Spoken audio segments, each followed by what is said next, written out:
Hello everyone, आज है 14th of अगस्त और आज की इस क्लास में हम डिस्कस करेंगे 14th ऑफ अगस्त से बनने वाले करंट अफेयर के सभी इंपॉर्टेंट क्वेश्चंस। प्रीवियस क्लास में हमने देखा था कि अगस्त 2026 में मलक्का ज्वाइंट डिफेंस एग्रीमेंट पर अभी जिन देशों ने हस्ताक्षर किए हैं ये है सऊदी अरब, तुर्की और पाकिस्तान। स्वतंत्र भारत की पहली जो जाति जनगणना के के रूप में सेंसस 2027 का नेतृत्व करेगा लद्दाख। 10 अगस्त 2026 को 7.4 तीव्रता का शक्तिशाली भूकंप आया कोलंबिया में, जिसमें 100 से अधिक लोगों की मौत हुई। नई दिल्ली में दूसरे राष्ट्रीय बंदरगाह सुरक्षा सम्मेलन 2026 का आयोजन किया गया। किस एयरपोर्ट पर हाईजैकिंग से निपटने के लिए संयुक्त अभ्यास सुदर्शन शक्ति 5 की शुरुआत की गई? तो ये इंदिरा गांधी अंतरराष्ट्रीय एयरपोर्ट से की गई है। किसने भारत के पहले निजी क्षेत्र के रॉकेट इंजन एवरेस्ट का अनावरण किया है? तो आंसर इसका एस्ट्रोबेस स्पेस टेक्नोलॉजीज है।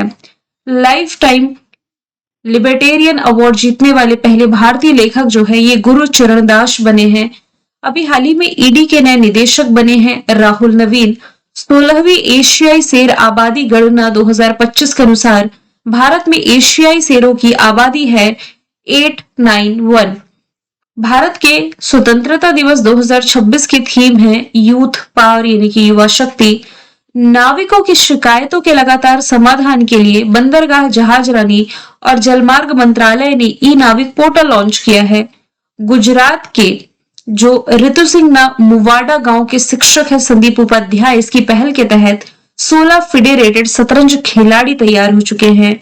विश्व हाथी दिवस 12 अगस्त को और अंतरराष्ट्रीय युवा दिवस 12 अगस्त को मनाया जाता है। 11 नए इंटरनेशनल पोर्ट्स जुड़ने के बाद भारत में ई वीजा एंट्री पॉइंट्स की संख्या 88 हो गई है। मृत्यु दंड को समाप्त करने वाला अरब जगत का पहला देश लेबनान है और 2025 में 35.4 की वैश्विक हिस्सेदारी के साथ दुनिया का नंबर 1 शिप रिसाइकलिंग नेशन जो है ये भारत बन गया है। तो सभी क्वेश्चंस हमने देखे हैं प्रीवियस क्लास में। शुरू करते हैं आज का हमारा पहला सवाल। सवाल है कि इसरो जो कि भारत की स्पेस एजेंसी है, इसने सतीश धवन अंतरिक्ष केंद्र से किस निजी कंपनी का रॉकेट है जिसका नाम विक्रम-1 है, इसने पहला यानी कि भारत का पहला निजी ऑर्बिटल लॉन्च सफलतापूर्वक पूरा किया है? तो आंसर इसका स्काई रूट एरोस्पेस हो जाएगा। यहां से सबसे पहले इस कंपनी के बारे में देखेंगे, इस रॉकेट के बारे में देखेंगे और फिर हम समझेंगे कि ये ऑर्बिटल लॉन्च होता क्या है। चलिए, लॉन्च किया गया है श्रीहरिकोटा आंध्र प्रदेश स्थित सतीश धवन अंतरिक्ष केंद्र से। देश का पहला निजी तौर पर विकसित यानी कि किसी प्राइवेट कंपनी द्वारा विकसित कक्षीय रॉकेट, नाम इसका है विक्रम-1 और इस मिशन का जो नाम है ये ऐतिहासिक प्रक्षेपण मिशन आगमन का हिस्सा रहा है। भारत की एक बड़ी उपलब्धि इसे माना जाए क्योंकि इस सफलता के साथ भारत जो है ये निजी कक्षीय प्रक्षेपण क्षमता यानी कि प्राइवेट ऑर्बिटल लॉन्च कैपेबिलिटी हासिल करने वाला दुनिया का तीसरा देश बन गया है, अमेरिका और चाइना के बाद में।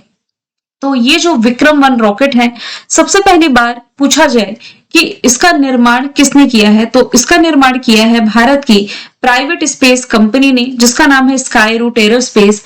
ये हैदराबाद स्थित एक निजी अंतरिक्ष स्टार्टअप है। इसका नामकरण जो है ये भारतीय अंतरिक्ष कार्यक्रम के जनक डॉक्टर विक्रम साराभाई के सम्मान में रखा गया है। इसकी पेलोड कैपेसिटी की बात की जाए तो इसकी क्षमता लोअर अर्थ ऑर्बिट में 350 किलोग्राम तक का भार ले जाने के लिए सक्षम है ये। और इसके मुख्य कार्य की यदि हम बात करें तो इसका प्राथमिक उद्देश्य है छोटे उपग्रहों को पृथ्वी की निचली कक्षा में स्थापित करना। अब जैसा कि क्वेश्चन में मैंने ये मेंशन किया है ऑर्बिटल लॉन्च, तो ये होता क्या है? तो जब कोई रॉकेट किसी उपग्रह, जिसे आप सैटेलाइट भी कहते हैं इंग्लिश में, तो जब कोई रॉकेट किसी सैटेलाइट या पेलोड को अंतरिक्ष में इतनी तेज गति से लगभग आप कह सकते हैं 28,000 किलोमीटर प्रति घंटे या फिर 7.8 किलोमीटर प्रति सेकंड की स्पीड से और ऊंचाई पर ले जाता है कि वह पृथ्वी के गुरुत्वाकर्षण के कारण वापस नीचे ना गिरे बल्कि पृथ्वी के चारों ओर एक स्थायी कक्षा में यानी कि ऑर्बिट में चक्कर लगाने लगे, तो इसे हम कहेंगे ऑर्बिटल लॉन्च। यहां से यदि हम डिस्कशन करें भारत की स्पेस एजेंसी के बारे में, तो इंडियन स्पेस रिसर्च ऑर्गेनाइजेशन इसकी फुल फॉर्म है। 1969 इसका फॉर्मेशन ईयर है। बेंगलुरु कर्नाटक में हेडक्वार्टर है और वी नारायण इसके वर्तमान समय में अध्यक्ष हो जाएंगे। सवाल दूसरा है, केंद्रीय मंत्रिमंडल ने प्रधानमंत्री किसान सम्मान निधि योजना को कितने वर्ष तक के लिए बढ़ाने की मंजूरी दे दी है? तो ये योजना अगले 5 वर्षों के लिए एक्सटेंड की जा रही है। ऑप्शन नंबर सी इसका राइट आंसर हो जाएगा। सूचना प्रसारण मंत्री है अश्विनी वैष्णव, इन्होंने ये कहा है कि मंत्रिमंडल ने विस्तार के लिए 3,15,664 करोड़ के आवंटन को भी मंजूरी दी है। अब ये जो योजना है ये पात्र किसान के परिवारों को हर साल 6,000 रुपए की 3 बराबर किश्तों में 2,000 रुपए देते रहेगी। सबसे पहली बात इस योजना के बारे में यदि हम बात करें, इस योजना की शुरुआत जो है ये की गई थी 24 फरवरी 2019 में। प्रधानमंत्री किसान सम्मान निधि योजना ये प्राइम मिनिस्टर नरेंद्र मोदी जी के द्वारा ही उत्तर प्रदेश के गोरखपुर से शुरू की गई थी और इस योजना के तहत पात्र किसानों को 2,000 रुपए की 3 किस्तों में साल के 6,000 रुपए प्रदान किए जाते हैं। अब कुछ जीके की योजनाओं पर नजर डालें तो दुनिया की सबसे बड़ी स्वास्थ्य योजना आयुष्मान भारत योजना जो 23 सितंबर 2018 को शुरू की गई, इसमें 5 लाख रुपए तक का हेल्थ कवर मिलता है। डिजिटल इंडिया कार्यक्रम 1 जुलाई 2015, मेक इन इंडिया 25 सितंबर 2014, जनधन योजना 28 अगस्त 2014, स्वच्छ भारत मिशन 2 अक्टूबर 2014, बेटी बचाओ बेटी पढ़ाओ 22 जनवरी 2015 और मुद्रा योजना है 8 अप्रैल 2015 की। सवाल नंबर तीसरा है, किस देश में इबोला वायरस के प्रकोप की वजह से 1700 से अधिक लोगों की मौत हो गई है? आंसर इसका डेमोक्रेटिक रिपब्लिक ऑफ कॉन्गो है। अगस्त 2026 तक डेमोक्रेटिक रिपब्लिक ऑफ कॉन्गो में इबोला के 3,802 मामले दर्ज किए गए, जिसमें 1,707 मौतें शामिल हैं। मतलब लगभग आधे लोगों की, यानी कि जो केसेस आए थे लगभग आधे लोगों की डेथ हुई है। इस बीमारी को 15 मई 2026 को महामारी घोषित किया गया था। ये बीमारी इबोला वायरस के बुंडीबिग्यो स्ट्रेन से है, जिसके लिए अभी तक कोई भी स्वीकृत टीका या उपचार उपलब्ध नहीं है। तो इसके यदि हम नेचर की बात करें तो ये गंभीर संक्रामक जो एक व्यक्ति से दूसरे व्यक्ति में फैले और घातक वायरल रक्तस्रावी बुखार है। इबोला वायरस की पहचान पहली बार 1976 में कांगो में इबोला नदी के पास हुई थी, इसलिए इसका नाम इबोला वायरस है। इसका जो प्राकृतिक होस्ट है फल खाने वाले चमगादड़ को इबोला वायरस का प्राकृतिक होस्ट माना जाता है। डेमोक्रेटिक रिपब्लिक ऑफ कॉन्गो ये अफ्रीका के सेंट्रल पार्ट में है। राजधानी किंशासा, करेंसी इसकी यहाँ पर कंगोलिस फ्रैंक है, यहाँ पर फ्रेंच लैंग्वेज बोली जाती है। फेलिक्स सेसिकेदी इसके राष्ट्रपति हो जाएंगे। अच्छा, यहाँ पर मैंने आपको बताया था कि अफ्रीका महाद्वीप ये दुनिया का एकमात्र ऐसा महाद्वीप है जहां से तीनों ही रेखाएं गुजरती हैं, कर्क रेखा, मकर रेखा और भूमध्य रेखा। कर्क रेखा, यहाँ पर आपकी मकर रेखा और यहां से भूमध्य रेखा। देखिए स्टैटिक में आप लोगों को मालूम है कि जो कर्क रेखा है, जिसे आप ट्रॉपिक ऑफ कैंसर कह सकते हैं, ये कर्क रेखा ना भारत में 8 राज्यों से होकर के गुजरती है। तो मध्य प्रदेश से भी होकर ये गुजरेगी।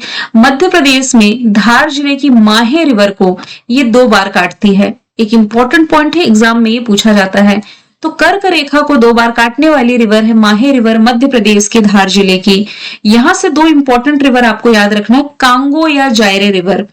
तो कांगो या जायरे रिवर का नाम मैं इसलिए आपको बता रही हूं क्योंकि ये जो रिवर है ये इक्वेटर को, यानी कि भूमध्य रेखा को 2 बार काटती है। तो ये अफ्रीका में है। फिर यहां से एक रिवर है लिम्पोपो रिवर, ये मकर रेखा यानी कि ट्रॉपिक ऑफ कैप्रिकॉन को 2 बार काटती है। फिर से रिवीजन करा देती हूं इसका। कर्क रेखा को 2 बार काटेगी माहे रिवर, ये मध्य प्रदेश में है। इक्वेटर को 2 बार काटेगी कांगो या जायरे रिवर और मकर रेखा को 2 बार काटेगी लिम्पोपो रिवर। तो कांगो, जायरे, लिम्पोपो दोनों ही आपके अफ्रीका के पार्ट हैं। सवाल चौथा है, टाइफून डॉल्फिन ने अगस्त 2026 में किन देशों को प्रभावित किया जिससे भीषण तबाही हुई है? तो जापान, चाइना, फिलीपींस और ताइवान, इन सभी एशियाई कंट्री को अभी हाल ही में टाइफून डॉल्फिन ने प्रभावित किया है। ये 8 अगस्त 2026 को जापान की ओर करीब 200 किलोमीटर प्रति घंटे की रफ्तार से बढ़ा और इसकी वजह से 2.6 लाख लोगों को घर छोड़ करके सुरक्षित स्थान पर जाने का आदेश दिया गया। चाइना की यदि हम बात करें तो सबसे अधिक प्रत्यक्ष प्रभावित लोग जो है ये चाइना के रहे हैं। यहाँ पर जिनजियांग प्रांत में भारी तबाही के साथ लैंडफॉल भी हुआ है। 1 मिलियन से अधिक लोगों को सुरक्षित स्थान पर भेजा गया। ट्रेन सेवाएं रद्द हुई और तटीय बुनियादी ढांचे को भारी नुकसान हुआ है। ताइवान में तटीय इलाकों में भारी बारिश हुई है। तेज हवाएं और समुद्री गतिविधियों पर पूर्ण प्रतिबंध लगाया गया है। सवाल 5वां है, किसे हाल ही में हंगरी का राष्ट्रपति बनाया गया है? तो यूरोपियन कंट्री हंगरी के नए राष्ट्रपति एंद्रास बाका है जो कि बन गए हैं। ये हंगरी सुप्रीम कोर्ट के पूर्व न्यायाधीश हैं। ये जो आंद्रेस बाका है ये सत्ताधारी सेंटर राइट तीजा पार्टी के उम्मीदवार थे और वे पूर्व राष्ट्रपति तामास सुलियो को रिप्लेस करेंगे। हंगरी जो कि एक लैंडलॉक कंट्री है, आप देख पा रहे हैं, इसकी capital Budapest, currency Hungarian front हो जाएगी। यदि बात करें हम रिसेंटली अपॉइंटेड प्रेसिडेंट की, तो पेरू के प्रेसिडेंट कीको फुजिमोरी बनी, बेनिन के रमुआल वाडागनी, म्यांमार के मिन आंग हाइंग, चिली के एंटोनियो कोस्ट, युगांडा के योवेरी मुसवनी, अर्जेंटीना के जेवियर मिलई, अमेरिका के डोनाल्ड ट्रंप, मैक्सिको की क्लाउडिया शेनबाम, क्रोएशिया के जोरान मिलनोविक, यूक्रेन के व्लादिमीर जेलेंस्की, श्रीलंका के अनुरा दिसानायके, ताइवान के लाई चिंगते, पाकिस्तान के आसिफ अली जरदारी, वियतनाम के लुओंग कोंग, इजिप्ट के अब्दुल फतह अल सीसी, साउथ अफ्रीका के सिरिल रामाफोसा, रशिया के व्लादिमीर पुतिन, अल्जीरिया के अब्दुल मजीद तैबूने, रवांडा के पॉल कागामे, चाइना के सी जिनपिंग, नामीबिया के नेटुम्बे नंदी नदैतवा, सूरीनाम के जेनिफर सिमंस, सेशल्स के पेट्रिक हरमनी, बोलीविया के रिगोपाज और आयरलैंड के कैथरीन कोनोली। सवाल 6वां है, भाषा विज्ञान ओलंपियाड 2026 किस देश में आयोजित किया गया जिसमें भारत ने 4 पदक जीते हैं? तो इसका जो आयोजन है ये रोमानिया की जो कैपिटल है बुखारेस्ट में किया गया था। इस प्रतियोगिता में भारतीय दल ने उत्कृष्ट प्रदर्शन करते हुए 4 मेडल में 1 गोल्ड 3 ब्रॉन्ज अपने नाम किए हैं। इसी के साथ ऑनरेबल मेंशन भी प्राप्त किया है। अब ये भाषा विज्ञान ओलंपियाड है क्या? तो आप ये कह सकते हैं कि भाषाओं की पहेलियां सुलझाने का एक खेल है। इसमें कोई विशेष भाषा नहीं रटनी होती है ना, तो भाषाओं का एक तरह का भाषा विज्ञान ओलंपियाड है। ये भाषाओं की पहेली सुलझाने वाला खेल है। अब ये भाषा का कैसे पहेली हुआ, एक एग्जांपल देकर के समझाती हूँ। जैसे कि यहाँ पर टीचर के लिए इसने एक कोड रख दिया। टी को इसने 3 से रिप्रेजेंट किया है, ई को मान लीजिए 9 से, ए को 4 से, सी को 1 से, एच को 8 से, ई को 7 से और आर को ये 2 से रिप्रेजेंट कर रहा है। तो मान लीजिए ऐसा पूछा गया कि यहाँ पर टीचर को रिप्रेजेंट करते हैं ये नंबर्स 3941872, तो पूछा जाएगा क्वेश्चन में कि टी को रिप्रेजेंट कौन से नंबर्स करेंगे। तो यहां से आप निकाल लीजिए टी को कौन रिप्रेजेंट कर रहा है 3, ई को 9 और ए को 4। तो ये आपका आंसर हो गया। तो कुछ इस तरीके का भाषा पहेली जो प्रतियोगिता आयोजित की गई है यहाँ पर रोमानिया में। हालांकि रीजनिंग में ऐसे क्वेश्चन आप सॉल्व करते रहे होंगे। किस दिन हर साल विश्व अंगदान दिवस मनाया जाता है? तो अगस्त महीने की 13 तारीख को ये मनाया जाता है। उद्देश्य है अंगदान के महत्व के बारे में जागरूकता बढ़ाना और इससे जुड़े जो मिथक है या डर इसे दूर करना। ये दिन लोगों को मृत्यु के बारे में अंगदान करने और जरूरतमंदों को नया जीवन देने के लिए इनकरेज करता है। चर्चे में रही fractured communities, Adivasi histories and the politics of power किताब ये किसके द्वारा लिखी गई है? तो अभी तो जेल में कैद है उमर खालिद, इनकी ये किताब है जो कि चर्चे में रही है। ये छात्र कार्यकर्ता और स्कॉलर रहे उमर खालिद द्वारा लिखी गई किताब है।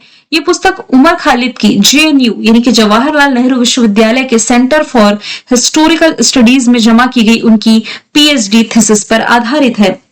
हालांकि इन पर देशद्रोह का मुकदमा मतलब शुरू ही नहीं हुआ है। 6 साल से जेल में कैद है और इन पर अभी भी ट्रायल नहीं किया गया। और अभी जो जेंजी प्रोटेस्ट चल रहा था इस बीच इनका नाम काफी ज्यादा चर्चे में आया था। ठीक है, अगला सवाल है, भारत में विभाजन विभीषिका स्मृति दिवस किस तारीख को मनाया जाता है? तो ये अगस्त महीने की 14 तारीख को यानी कि आज ही के दिन मनाया जाता है। ये दिन 1947 में भारत के विभाजन के दौरान हुई पीड़ा, विस्थापन और जान माल की नुकसान की याद दिलाता है। इस दिन की घोषणा आधिकारिक तौर पर प्राइम मिनिस्टर नरेंद्र मोदी ने की थी 2021 में। पहली बार ये 2021 में ही मनाया गया था। इस दिन का मकसद है विभाजन के दौरान पीड़ितों को याद करना, उनके साहस का सम्मान करना, साथ ही एकता और सद्भाव को बढ़ावा देना। 1 से 7 अगस्त तक विश्व स्तनपान सप्ताह मनाया गया। 1 अगस्त को राष्ट्रीय पर्वतारोहण दिवस, विश्व फेफड़ों का कैंसर दिवस और world wide web day.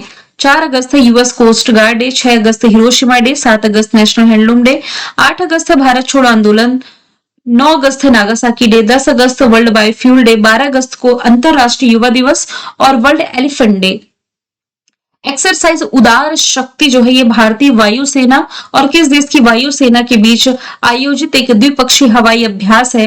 Answer यहां से रॉयल मलेशियन एयरफोर्स हो जाएगा, ऑप्शन नंबर बी। तो भारत और मलेशिया की एयरफोर्स के बीच अभी हाल ही में इसका आयोजन मलेशिया के सुबांग एयर बेस पर आयोजित किया गया। यह अभ्यास संयुक्त फील्ड ट्रेनिंग, ऑपरेशनल लर्निंग, बेहतरीन तौर तरीकों के आदान प्रदान और दोनों वायु सेनाओं के बीच आपसी तालमेल को बेहतर बनाने पर केंद्रित है। भारत की अन्य कंट्रीज के साथ एक्सरसाइज है, जैसे कि श्रीलंका मालदीव के साथ दोस्ती है, दोस्ती अभ्यास है। डेजर्ट साइक्लोन है यूएई के साथ, जबकि साइक्लोन 4 इजिप्ट के साथ हुआ। सूर्य किरण नेपाल के साथ, ओसिनडेक्स ऑस्ट्रेलिया के साथ, VINBAX Vietnam, Ajeya Warrior Konkan Britain के साथ, मित्र शक्ति सिलेनेक्स श्रीलंका के साथ, समुद्र शक्ति इंडोनेशिया के साथ, बोंगो सागर बांग्लादेश के साथ, शक्ति वरुण गरुड़ फ्रिंजेक्स फ्रांस के साथ, शून्य मैत्री धर्म गार्जियन वीर गार्जियन जिमेक्स जापान के साथ, सिनबेक्स हुआ है कंबोडिया के साथ में, सेरेक्स साउथ कोरिया जापान के बीच हुआ है और टाइगर लाइटनिंग 2026 अभ्यास बांग्लादेश और यूएस आर्मी पैसिफिक कमांड द्वारा आयोजित किया गया। दस्तलिक अभ्यास उज्बेकिस्तान के साथ, कंजर अभ्यास किर्गिस्तान के साथ, मैत्री थाईलैंड के साथ, खान क्वेस्ट मंगोलिया के साथ, मालाबार गुआम में हुआ क्वाड कंट्रीज के बीच, इंदिरा अभ्यास रशिया के साथ, टाइगर क्लॉ अमेरिका के साथ, युद्ध अभ्यास अमेरिका के साथ और वज्र प्रहार भी अमेरिका के साथ है। अगला सवाल है, हाल ही में तेल रिसाव के कारण चर्चे में रहा जो हल्लानियात द्वीप है किस जल क्षेत्र में स्थित है? तो ये अरब सागर का पार्ट है, अरेबियन सी का। अब डिस्कस कर लेते हैं चर्चे में क्यों रहा।